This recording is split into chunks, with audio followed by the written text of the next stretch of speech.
Hey, warrior, listen closely. Lying awake at night with a racing mind, staring at the ceiling, replaying what went wrong or inventing what might go wrong. If that sounds familiar, this video was made for you. That tightness in your chest, the restless loop of what if, the polite daytime smile that hides a quiet war. None of it means something is wrong with you. It means a skill is missing, the skill to respond to life rather than be dragged by it. Here's a bold idea. The solution you're hunting for may not be a new app, a trending wellness hack, or yet another productivity system. The path out of chronic worry has been walked and sharpened for thousands of years. Stoicism, practiced by emperors, soldiers, slaves, and scholars, is not dusty philosophy. It's a battle-tested manual for staying steady when the world collapses around you. 2,000 years ago, people faced plagues, betrayals, ruin, and uncertainty with tools that worked. They couldn't control storms, enemies, or death, but they trained their responses. Those same tools still work today because human nature hasn't changed. What has changed is the noise, endless notifications, comparison traps, and the pressure to perform. Stoic habits cut through that noise and build mental armor that lasts. This video will teach 8 concrete Stoic habits that stop worry at its roots, not with flimsy reassurance, but by rewiring how the mind interprets hardship. These habits are not philosophical abstractions.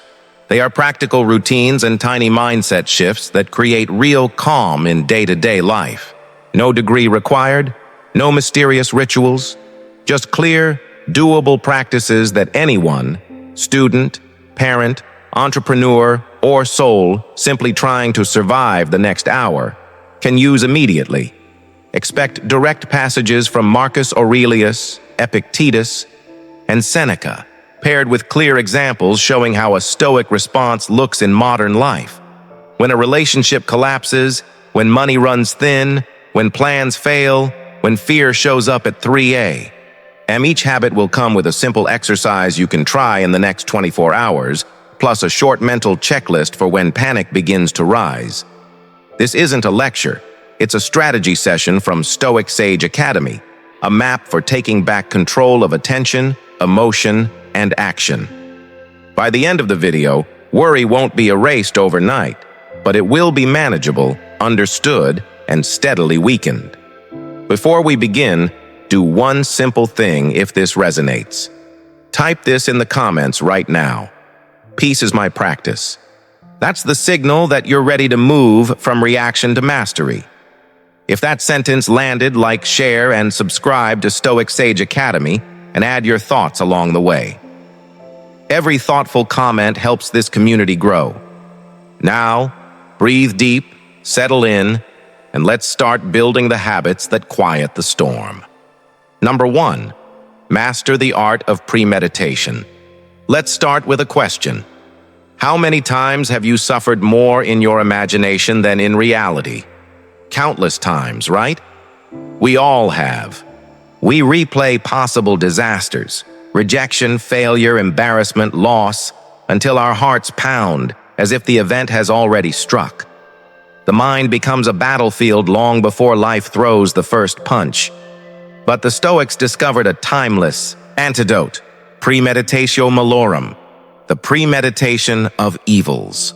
Seneca captured its essence perfectly. He robs present ills of their power who has perceived their coming beforehand. At first, this may sound grim, to picture misfortune before it arrives. But it's not pessimism, it's mental armor. The Stoic doesn't dwell on doom, they prepare for it, calmly, rationally, wisely. Each morning, Stoic thinkers would reflect and ask, what challenges might I face today? Who might test my patience?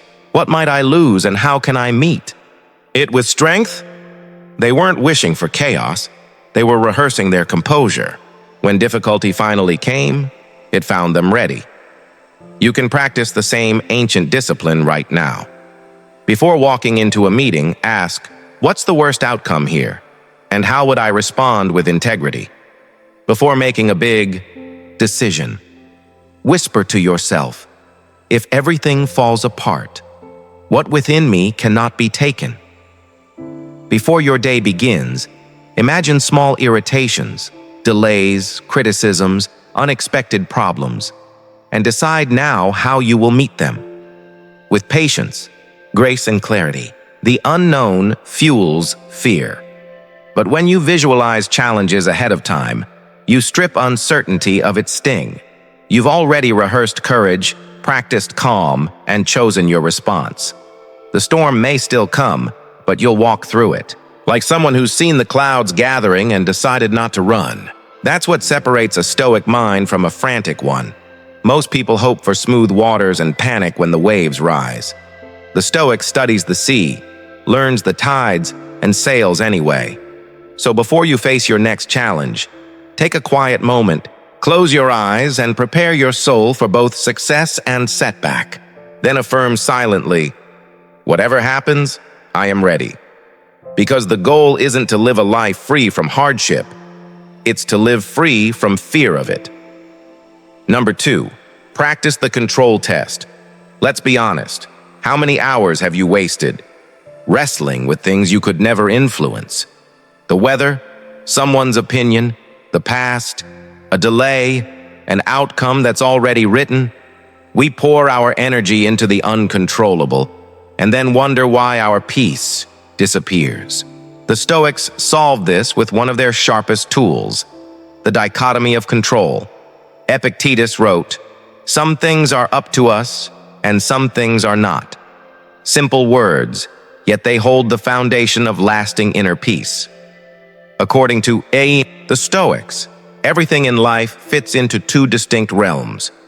Within your control, your thoughts, your choices, your actions, your attitude. Beyond your control, the opinions of others, the past, luck, the weather, outcomes, time itself. Here's the trap most fall into. They spend 90% of their time fixated on category 2. They fight reality and lose every single time. But the Stoic directs all their effort toward what can be shaped, their mind. When insulted, the Stoic doesn't obsess over the words, they examine their response. When facing uncertainty, they don't demand guarantees, they strengthen preparation. When betrayed, they don't curse fate, they guard their character. This is the control test. With every anxious thought, ask, "Is this within my control?" If the answer is no, release it. Don't bargain, don't replay it, just drop it. If the answer is yes, focus your full energy on what can be done right now. You can try this today. When someone disrespects you online, can you control their comment? No. Can you control your tone, your patience, your decision to stay composed? Absolutely. Did you lose an opportunity? Can you change the outcome? No. Can you sharpen your skills and prepare for the next one? Yes. Every time you do this, your mind becomes lighter, sharper, freer. You start conserving energy for what truly matters, your choices, your growth, your peace. Worry fades not because the world grows kind, but because you finally stop trying to rule it. Marcus Aurelius, the philosopher king, once said, "You have power over your mind, not outside events." Realize this, and you will find strength. That single realization can reshape your entire life. So, if this message resonates with you, write this in the comments. I master what's within and release what's beyond. That's the Stoic way, the path to freedom through focus. Number 3, guard your mind. Limit what enters. Ask yourself this. How much of your anxiety actually belongs to you? How much of it did you borrow from the noise around you? A breaking headline, a friend's outburst online, a video that compares your life to someone else's highlight reel. Little by little, you absorb chaos that was never yours to carry. The truth is, most modern stress is imported. It's secondhand suffering disguised as information. The Stoics understood this long before smartphones existed. They treated their minds like sacred ground, not a public park for every random thought to trample. Seneca once said, "Associate with those who are likely to improve you. Welcome those whom you yourself can improve." That principle extends far beyond friendships. It applies to everything you allow into your mental space. You can't binge on negativity and expect inner peace. So here's the Stoic habit for the modern age: limit your inputs. Guard your attention like your most valuable possession, because it is. Here's how you can start. Unfollow any page, channel, or person that feeds insecurity, outrage, or envy. Control your news intake. 5 focused minutes of truth beats an hour of endless speculation. Step back from those who thrive on gossip, fear, and emotional chaos. Your mind is a garden. Whatever you plant there will grow. Fill it with confusion and outrage, and it becomes a battlefield. Fill it with wisdom, clarity, and truth, and it becomes a sanctuary. Remember this: worry thrives on fuel. Starve it, and it fades. You don't need to respond to every opinion. You don't need to internalize every tragedy. You don't need to carry the pain of a world that profits from keeping you distracted. A calm mind isn't one that avoids reality. It's one that filters it. Every time new information knocks, pause and ask, does this strengthen me or weaken me? If it strengthens you, let it in. If it weakens you, close the door. Epictetus reminded us, it's not what happens to you, but how you react to it that matters. But remember, your reactions are shaped by your inputs. Garbage in, chaos out. Discipline in, peace out. So, from this moment forward, make it your code. Control the input. Control the mind. Control the peace. Type this below as your affirmation. My attention is sacred. I guard it with strength. Number 4. Daily reflection. Sharpen the mind. Each night. Picture this. Before drifting to sleep, instead of drowning in noise, you sit in silence and ask one simple question. How did I live today? This nightly practice wasn't optional for the Stoics. It was sacred. They believed that reflection was how you trained the soul the way a soldier trains the body. Seneca described his own ritual. When the light has been removed and my wife has fallen silent, I examine my entire day and go back over what I've done and said. Most people let their days blur together, never pausing to process what happened, what they felt, or why they reacted the way they did. And that's where anxiety grows, in unexamined thoughts, in unlearned mistakes, in moments we never take the time to understand. The Stoic does the opposite. Each night they turn inward, not to criticize, but to clarify. They ask, did I act with courage today, or did fear decide for me? Did I guard my peace or hand it over to circumstance? Did I speak with integrity or let emotion take the lead? Did I live by my principles or drift away from them? This isn't guilt, it's training. Every reflection rewires the mind, polishing it like steel through daily discipline. You start recognizing patterns. What drains you? What triggers you? What elevates you? Over time, your awareness deepens and your emotional reactions slow down. You stop being a prisoner of impulse and become a commander of thought. Here's how to practice it. Spend just 5 to 10 quiet minutes each night. Sit still. Ask yourself, what did I do well today? What will I do better tomorrow? Don't scold yourself. Observe yourself. Write down what you find. Make your journal your mirror, not your judge. If the day went badly, good. You've just found your next lesson. The Stoics didn't hide from imperfection. They studied it. Every mistake was material for improvement. Marcus Aurelius did this every night in meditations, not to appear wise, but to remain human, humble, and clear. Reflection anchors the soul. It turns chaotic thought into order, and when the mind is anchored, fear can't drag it away. So tonight, when the world quiets down, give yourself those few sacred minutes, not for scrolling, not for noise, for clarity. And as your nightly reminder, write this below. I study each day to strengthen my mind. Number 5. Amor Fati, the art of loving what happens. Here's a question worth asking. How much of your pain comes not from what happened, but from refusing to accept that it did? You didn't want that person to leave. You didn't want that door to close. You didn't want the universe to hand you that setback. So you resist. You replay it. You analyze the what-ifs. You bargain with the past. And that resistance quietly transforms into bitterness, regret, and endless worry. The Stoics had a cure so profound it almost sounds defiant.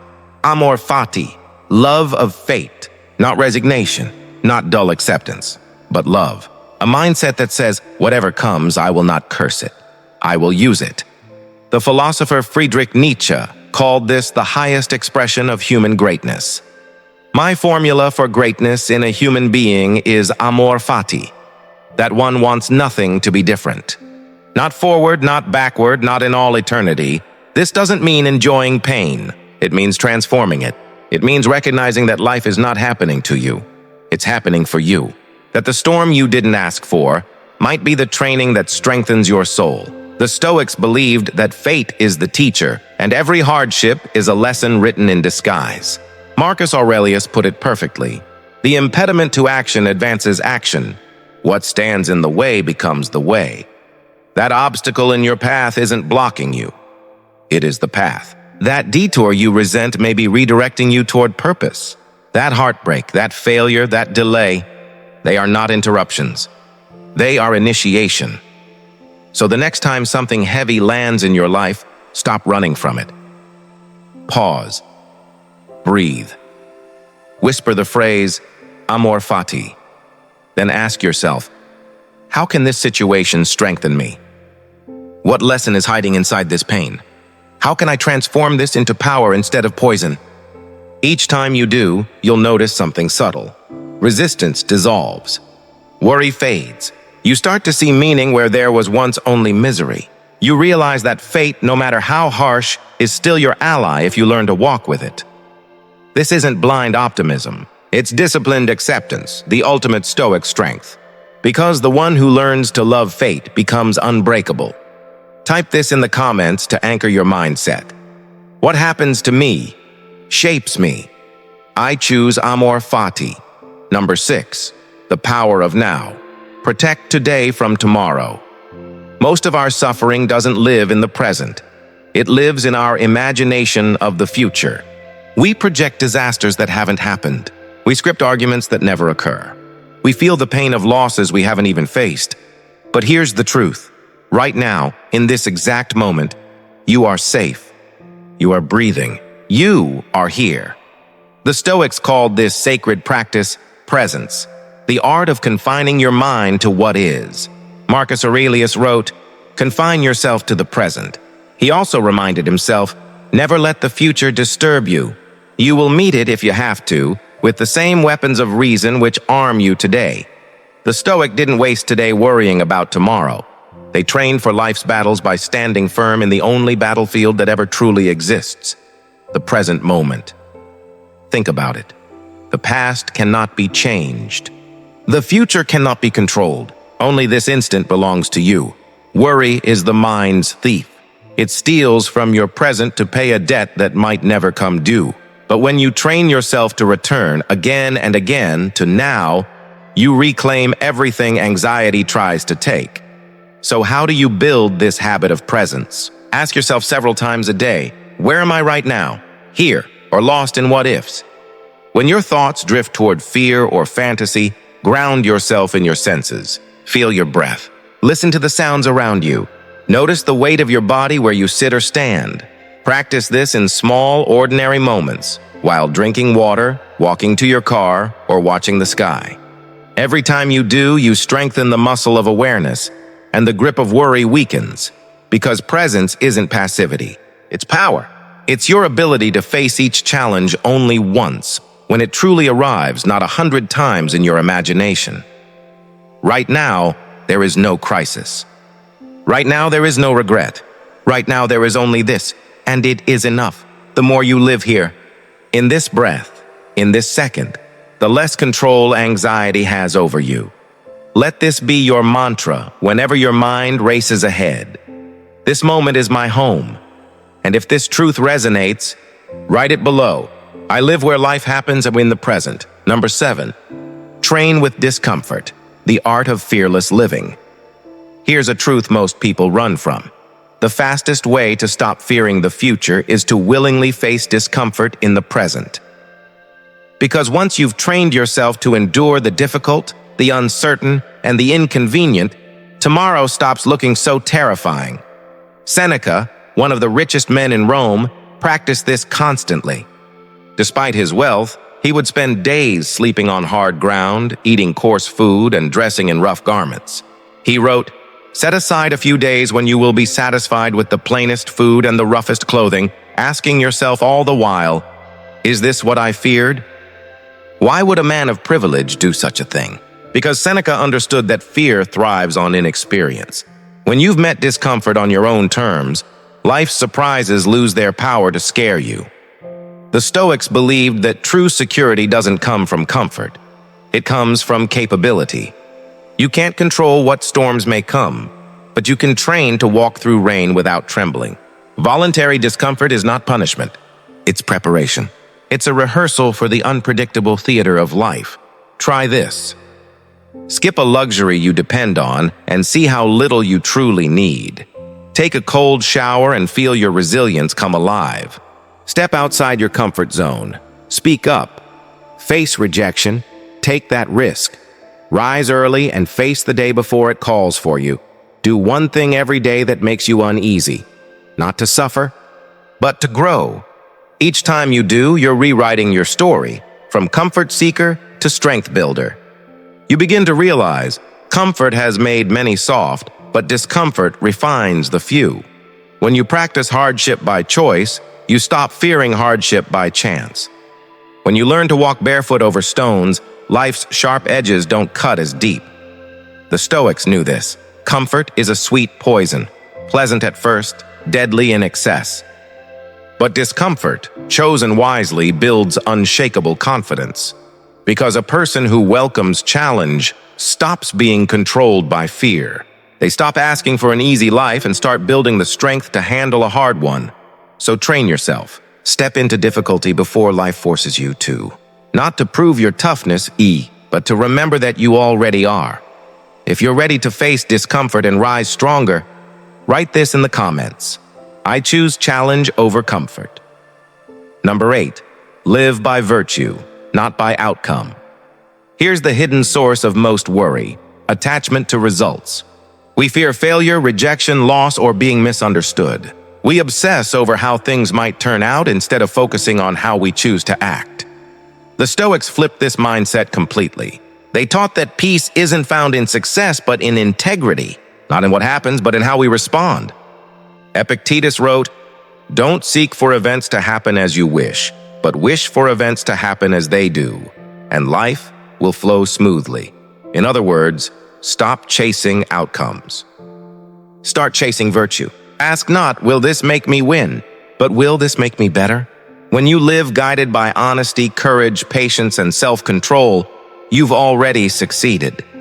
Because the person who acts with virtue never loses, even when the world says they did. Worry grows when you place your peace in external things: wealth, validation, approval, status. But peace grows when your compass points inward, when your only goal is to act rightly, regardless of the result.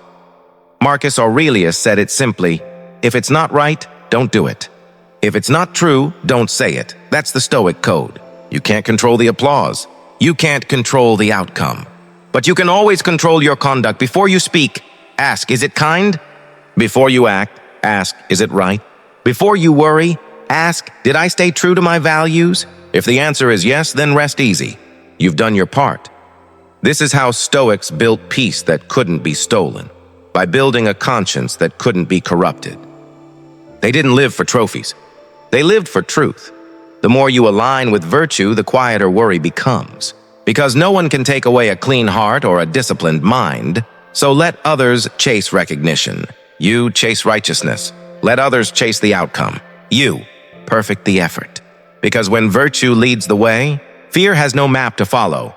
If you're done measuring life by results, type this in the comments. I walk the path of virtue. Closing message worry is a silent invader. It slips in quietly, feeds on your imagination, and if left unchallenged, drains years of energy, clarity, and inner strength.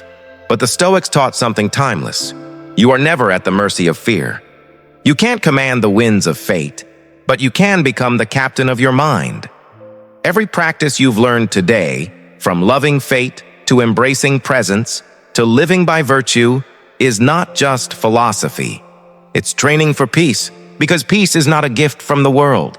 It's a skill built from within. When storms rise, remember this. You are not here to avoid them. You are here to remain unmoved within them. While others lose themselves in panic, you return to reason. While others chase control, you master acceptance. While others react, you remain rooted, calm, conscious, and clear. That's what it means to live stoically. That's what it means to live powerfully. And that's what it means to live free. So as you go back into the noise of life, carry this truth. Serenity isn't found by escaping chaos. It's found by becoming unshaken within it. If this message spoke to you, share it. Someone you know is fighting a silent battle and needs this reminder. And if you want to keep building that unbreakable mind, subscribe to Stoic Sage Academy, where we train wisdom, one principle at a time. Until next time, stay grounded, stay steady, and remember, the calmest mind wins.